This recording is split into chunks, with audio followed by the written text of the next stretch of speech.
A gente precisa usar menos caracteres na legenda, porque a criança lê mais devagar. O tempo de leitura da criança é maior do que o do adulto. Então, se eles demoram mais para ler, a gente precisa colocar menos caracteres na legenda. E, gente, é sofrido. Olá, tradutores! Tudo bem com vocês? Eu sou a Laila Compan, criadora do Tradutor Iniciante, sou tradutora e intérprete profissional e tô aqui toda semana para dar uma dica para você que quer ser tradutor, para você que está dando seus primeiros passos.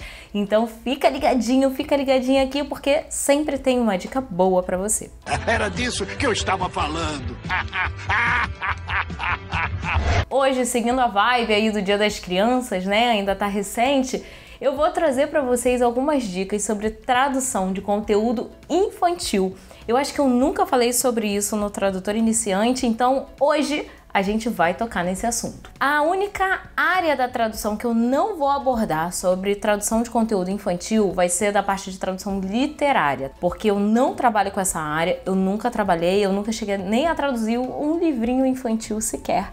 Então eu não tenho propriedade para falar dessa área, mas eu posso falar muito bem da tradução de conteúdo infantil audiovisual, tradução para dublagem e legendagem. Eu acredito que na tradução literária infantil seja mais ou menos assim também. Então não foge não vai embora, fica aqui porque de repente esse conteúdo pode ser útil para você. Afinal, a gente nunca sabe o que vai cair na nossa mão, né? O que pode e o que não pode na tradução de conteúdo infantil. Claro que essa informação vai depender muito do seu cliente, do que o seu cliente vai te passar. Eu já trabalhei com alguns conteúdos infantis, infantos juvenis, e o cliente passava uma lista de termos, sabe? Tipo lista de Papai Noel, assim, aquela que você abre e cai no chão.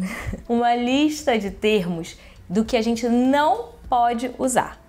Então, palavras às vezes como besta, bobo, morte, morrer, sacanagem, palavras assim não podem ser usadas. Não pode! É importante a gente se atentar a isso, né? Porque se, por exemplo, o personagem fala, eu tô morrendo de fome, você tem que traduzir de outro jeito. Você não pode usar morrer, morrendo, nada relacionado à morte. E, você é muito bobo.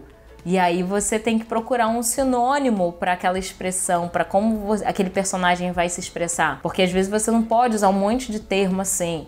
Então, gente, olha, não é fácil. Já aviso para vocês, não é fácil. Na dublagem, a gente tem a questão da labial, né? Tem que estar ali sincronizado o lábio para não parecer aquelas dublagens antigas assim que ficam meio esquisitas, né? Então, tem essa preocupação. Na legendagem, a gente tem uma outra preocupação, diferente da tradução para dublagem, que é o tempo de leitura na tela. A gente chama isso de CPS. Galera que trabalha com legendagem já está familiarizado com esses termos, né? Mas vamos lá, no conteúdo adulto, para vocês terem noção, a gente pode, geralmente, né, a regra é de 15 a 20 caracteres por segundo que a gente usa em legenda. Então o nosso CPS varia para conteúdo adulto de 15 a 20 caracteres por segundo, nosso CPS. No infantil, no padrão Netflix, por exemplo, esse padrão cai para 13. E aí, o que acontece? A gente sofre, porque a gente precisa usar menos caracteres na legenda, porque a criança lê mais devagar. O tempo de leitura da criança é maior do que o do adulto. Então, se eles demoram mais para ler, a gente precisa colocar menos caracteres na legenda. E, gente, é sofrido. Antigamente, no curso de legendagem, eu não colocava material infantil, eu mencionava essa regra, mas os alunos não praticavam, né? E aí, a partir desse ano, eu comecei a incluir conteúdo infantil no exercício e coloquei para os alunos fazerem e foi sofrido.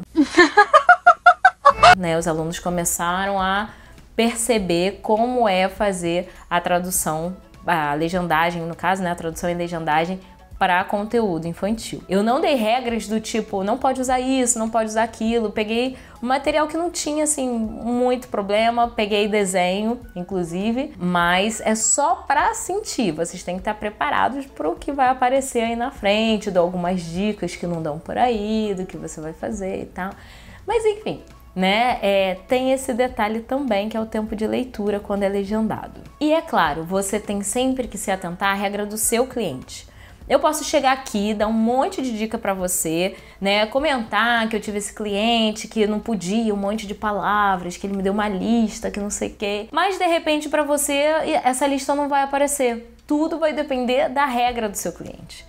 E o seu cliente vai te mandar um padrão, porque existe muita preocupação com conteúdo infantil. Então, fique tranquilo, fique tranquila, porque o seu cliente vai te explicar. Principalmente se você trabalha pouco com material infantil, né? Se é uma empresa que recebe muito mais material adulto, a hora que chegar um material infantil, o cliente vai chegar com um monte de regra, com um monte de padrão, e você vai ter que ler e vai ter que se atentar para seguir aqueles padrões. O que eu falo para os meus alunos é o seguinte: pega uma folhinha de post-it. Eu tô vendo aqui algum post-it que eu possa mostrar pra vocês, mas eu não posso mostrar nenhum. Tem 10 milhões de post-it, mas eu não posso mostrar nenhum. Mostra o meu, mostra o seu. Mostra o meu.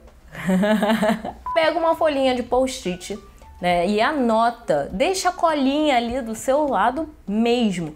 Eu falo para os meus alunos, isso aqui não é escola, né? Que você precisa decorar tudo e tal, fazer a prova, mesmo que seja um teste para alguma agência que você está fazendo. Pega, anota aqui tudo que o seu cliente pede como padrão e deixa ali, ó, coladinho no seu computador, ali perto da tela, perto do teclado, em algum lugar que você consiga olhar. Por quê? Para você não esquecer daquelas regras.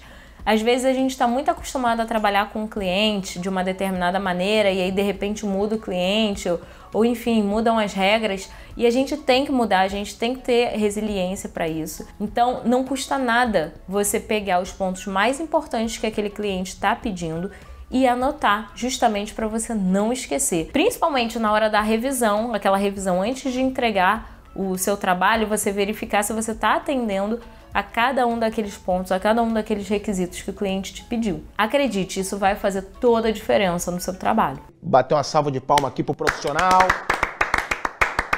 Mas no conteúdo infantil, o principal é isso.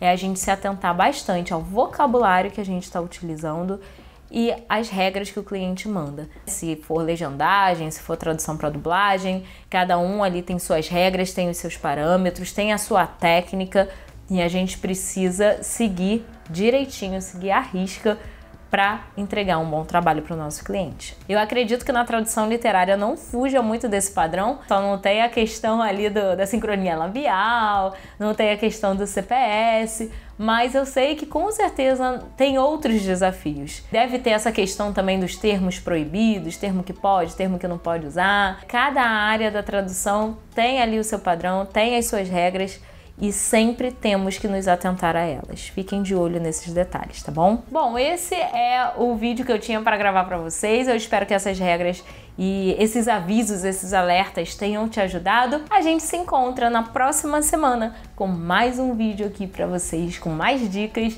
com mais ensinamentos. E é isso, gente. Um beijo, sucesso e até o próximo vídeo. Tchau, tchau!